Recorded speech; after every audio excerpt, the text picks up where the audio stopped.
नमस्कार मुलांनो. नमस्कार. आज आपण नाम याबद्दल माहिती पाहणार आहोत. काय नाम, त्यामध्ये आपण नामाची व्याख्या पाहूया. नामाची व्याख्या काय आहे बघा बरं. नाम म्हणजे काय, नाम म्हणजे काय. आता या ठिकाणी वाचा बरं. कोणत्याही सजीव किंवा निर्जीव वस्तूला, व्यक्तीला, प्राण्याला किंवा ठिकाणाला ओळखण्यासाठी जे विशिष्ट नाव दिले जाते, काय झाले, विशिष्ट नाव दिले जाते, त्याला व्याकरणामध्ये नाम म्हणतात. काय म्हणतात? नाम म्हणतात. म्हणजे नाम म्हणजे काय, एखादी सजीव किंवा निर्जीव वस्तू, व्यक्तीला, ठिकाणाला, प्राण्याला ओळखण्यासाठी आपण जे नाव देतो ते नाव म्हणजेच काय, नाम. आता यामध्ये आपण व्यक्तींची नावे बघूया. राहुल, राहुल एका मुलाचं नाव आहे. सीमा, विद्यार्थी, विद्यार्थी एक व्यक्तीचा समूह आहे, बरोबर की नाही. हे काय आहेत, नावं आहेत. पुढे बघू आपण प्राणी आणि पक्ष्यांची नावे. बघा या ठिकाणी वाघ, चिमणी, गाय. वाघ जंगलचा राजा वाघ, ह्या वाघाला आपण नाव, बरोबर, हे नाव आहे का नाही का प्राण्यांचं. त्यानंतर चिमणी आहे ना, गाय, ही नावं आहे पक्ष्यांची आणि प्राण्यांची नावे आहे. पुढे पाहू आपण ठिकाणांची नावे. आपण जिथे राहतो किंवा ज्या ठिकाणी राहतो त्या ठिकाणच्या नावाला आपण सुद्धा नाम म्हणतो, बरोबर की नाही.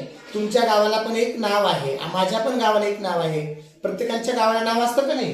बघा पुणे, पुणे हे एक शहर आहे. मुंबई, दिल्ली ही शहरांची नाव आहे. त्यानंतर बघा शाळा, बरोबर ना. त्यानंतर बाग, एका ठिकाणाचं नाव आहे का नाही. या ठिकाणी चित्र दिलेलं आहे बघा, तुम्ही बघू शकता. शाळा दिली आहे, शाळेमध्ये खेळण्याची जागा पण दिली आहे, बरोबर ना. मुलं पण आहेत. तर यानंतर बघू आपण वस्तूंची नाव. वही, वस्तूचं नाव आहे की नाही, कारण आपण अभ्यासासाठी जी वस्तू वापरतो ती वस्तू काय आहे, वही आहे. त्यामध्ये आपण लिहितो, बरोबर ना. पुस्तक, ही वस्तूंची नावं आहेत. टेबल, टेबल पाहिजे तुम्ही, टेबल पण एक वस्तू आहे. खुर्ची पण एक वस्तू आहे. मग घरातील किंवा शाळेतील कुठली एखादी वस्तू असेल त्या वस्तूला सुद्धा काही नाव असतं, त्यालाच म्हणतात मग नाम म्हणतात. म्हणजेच आपण काय पाहिलं, वस्तूंची नावे पाहिली, त्यानंतर ठिकाणांची नावे पाहिली, प्राण्यांची आणि पक्ष्यांची नावे पाहिली, बरोबर, आणि व्यक्तींची नावे पाहिली. हे सगळे काय आहेत रे, नाम आहेत. म्हणजेच व्यक्तीला, प्राणी आणि पक्ष्यांना, ठिकाणांना आणि वस्तूंना जी आपण नावे ठेवतो किंवा नावे देतो त्याला काय म्हणतात, नाम म्हणतात. आता चला आपण सराव करूया. इथे एक वाक्य आहे, वाचता का वाक्य तुम्ही. बघा, गोपाळने बागेतून ताजी फुले आणली. गोपाळने बागेतून ताजी फुले आणली. तर मला सांगा बरं, या वाक्यामध्ये कोणकोणती नामे आहेत, कोण सांगणार. गोपाळ, शाबाश, गोपाळ हे एक नाम आहे. एखाद्या ठिकाणाचं नाव आलं काय या वाक्यात, बाग, म्हणजे बागेती म्हणजे बाग. फुले, बघा गोपाळ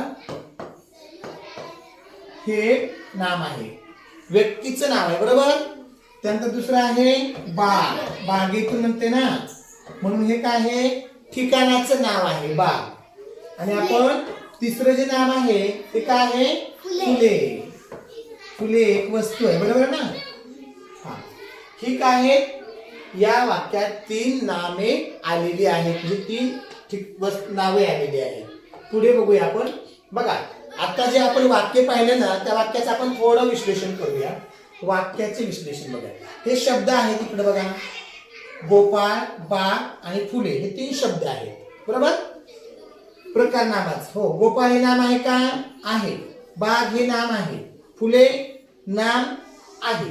आता श्रेणी काय बघू. गोपाळ हे कुणाचं नाव आहे, व्यक्तीचं नाव आहे. बाग ठिकाणाचे नाव आहे. फुले वस्तूचे नाव आहे.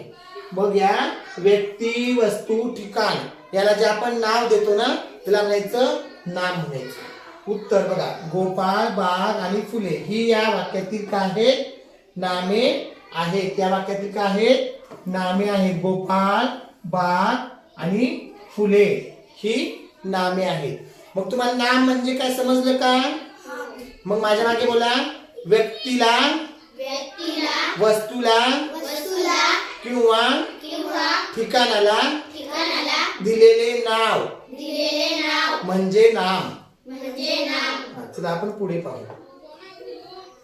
हे लक्षात आलं तुमच्या? आता आपण या तासामध्ये काय शिकलो बघा. नाम म्हणजे कोणत्याही गोष्टीला दिलेली नाव किंवा ओळख पटवणारे नाव.